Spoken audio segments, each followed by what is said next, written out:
The former director of an Indiana funeral home was released on home incarceration after pleading guilty to dozens of counts of felony theft charges. WDRB's Grace Haba shares the reaction from victims' families. It was here inside the Clark County Courthouse where families gathered for the third time and finally heard Randy Langford plead guilty to mishandling their loved one's remains last year.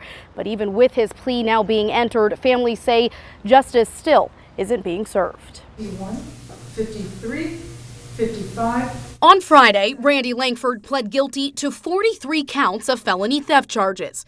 The charges stem from last July when a strange smell led authorities to discover 31 bodies and 17 cremated remains inside the Langford family funeral home in Jeffersonville. Langford was arrested in August. Friday, the judge on the case deciding Langford could serve the remainder of his time until his sentencing on home incarceration. Her recommended sentencing is 12 years, 8 years on probation, and the remaining time would be served on home incarceration. I'm just shocked, really. Speechless. It's a recommendation family members of victims say is too light for the grief they've experienced. It doesn't really give me hope for the justice system, that's for sure.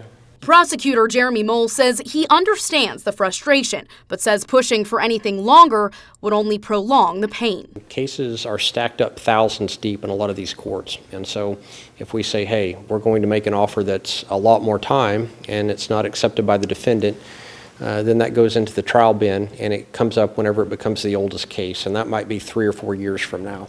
Mole says actions are being taken to revoke Langford's license so that he wouldn't be able to get another job as a funeral director. As part of the plea, Langford agreed to pay restitution to over 40 families, not to exceed $46,000. Family members of those victims say they will continue to show up here in Clark County to continue to express their desire for a longer sentence. Langford is due back here in court June 23rd at 9 a.m. Reporting with photojournalist Ian Cunningham, Grace Haba, WDRB News. And Langford was originally scheduled to enter his plea last week. The judge got sick, pushing his appearance back.